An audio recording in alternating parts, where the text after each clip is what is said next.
ilahana, ya ilahana, yassir lana umurana.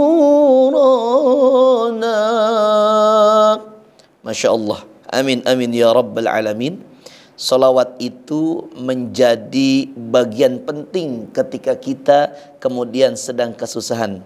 Maknanya, ya Allah, ya Tuhan kami, mudahkanlah segala urusan kami. Masya Allah.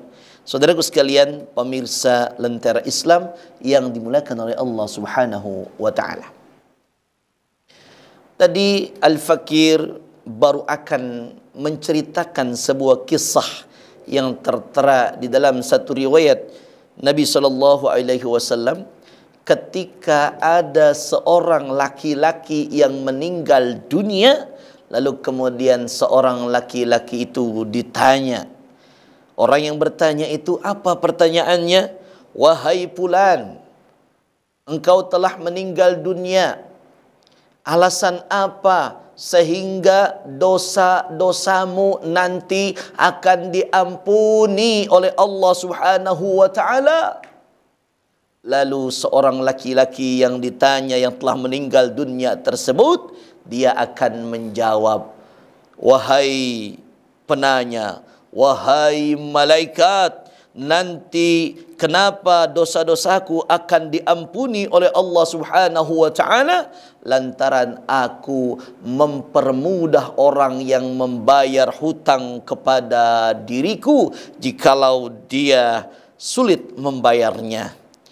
Dan aku akan ringankan jikalau dia tidak mampu untuk membayarnya. Bahkan aku sedekahkan bagi dia. Saudaraku sekalian, ini riwayat pendek tapi maknanya panjang dan dalam. Artinya, kalau kita ringankan, kalau kita mudahkan urusan orang, maka dosa-dosa kita, kesalahan-kesalahan kita, sesuatu perbuatan yang salah telah kita lakukan, Allah ampuni dosanya bagi kita. Makanya kalau misalkan ada orang yang kemudian menekan orang yang punya hutang dengan memberikan bunga, Allah bahkan sangat murka apa yang dia lakukan. Karena yang namanya bunga itu adalah riba. Riba, kata Allah Subhanahu wa Ta'ala di dalam Al-Quran, wa ahallallahu al-bay'a wa harrama riba. Allah menghalalkan jual beli dan mengharamkan riba. Na'udzubillah summa na'udzubillah. Saudaraku sekalian yang berbahagia, di lain hadisnya Rasulullah SAW, bagaimana kemudian kita memahami ternyata memberikan keringanan kepada saudara kita itu akan ada ganjaran balasan yang luar biasa dari Allah Subhanahu wa Ta'ala, bahkan dunia sampai akhirat balasannya. Dalam satu riwayat hadis yang dijelaskan, yang diriwayatkan oleh Imam Muslim, kata Nabi SAW, man nafasa an mu'minin. Kata Nabi SAW, siapa yang meringankan urusan seorang mukmin, siapa yang meringankan urusan saudaranya, kurbatan min kurabid dunya, daripada kesukaran, daripada kesulitan dunia. Jadi urusan dunia ini dimudahkan sama saudaranya. Maka kata Rasulullah sallallahu alaihi wasallam, nafasallahu, niscaya Allah akan memudahkan urusannya. Urusan apa? Qurabi yaumil qiyamah, yaitu adalah urusan nanti pada hari kiamat kelak. Kita faham saudaraku, kita ngerti saudaraku, hari kiamat itu urusan setiap hamba berat.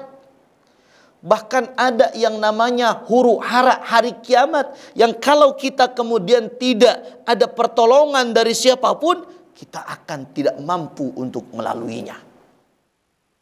Dan salah satu cara kita untuk dimudahkan urusan yaumul qiyamah kelak nanti bagi diri kita, ringankanlah urusan saudara mukminmu. Niscaya Allah akan ringankan urusanmu nanti pada hari kiamat.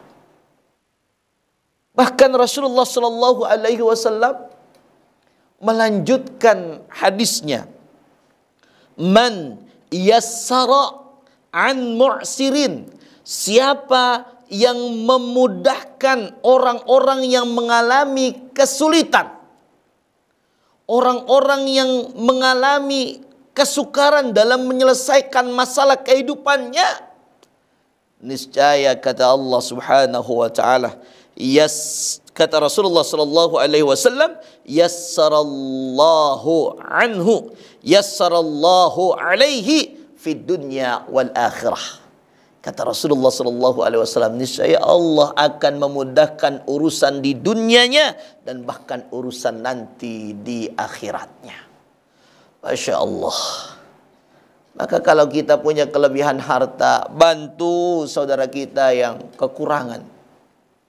Apalagi sekarang dalam beberapa waktu yang kemarin kita melihat ada musibah saudara-saudara kita. Bantulah mereka, bantulah mereka. Insya Allah kita nanti akan mendapatkan keutamaan-keutamaan daripada Allah Subhanahu wa taala yang disampaikan oleh Rasulullah sallallahu alaihi wasallam. Saudaraku sekalian, pemirsa Lentera Islam yang dimuliakan oleh Allah Subhanahu wa taala, masih banyak lagi keutamaannya kalau kita memudahkan urusan saudara kita. Kalau kita mau menolong saudara kita, niscaya Allah akan menolong kita. Niscaya Allah akan mengutus orang untuk menolong kita saat kita sedang kesulitan, saat kita sedang membutuhkan bantuan. Ingat saudaraku sekalian, dunia ini berputar. Kadang ada di bawah, kadang ada di atas. Kadang kita mengalami kesulitan, kadang kita mudah menjalani kehidupan. Masya Allah, nanti akan kita lanjutkan pada segmen yang berikutnya. Karena iklan ini luar biasa berderet-deretnya ya. Semoga kita terus bisa mengkaji Islam di dalam acara Lentera Islam, mengkaji Islam untuk kehidupan yang lebih sempurna.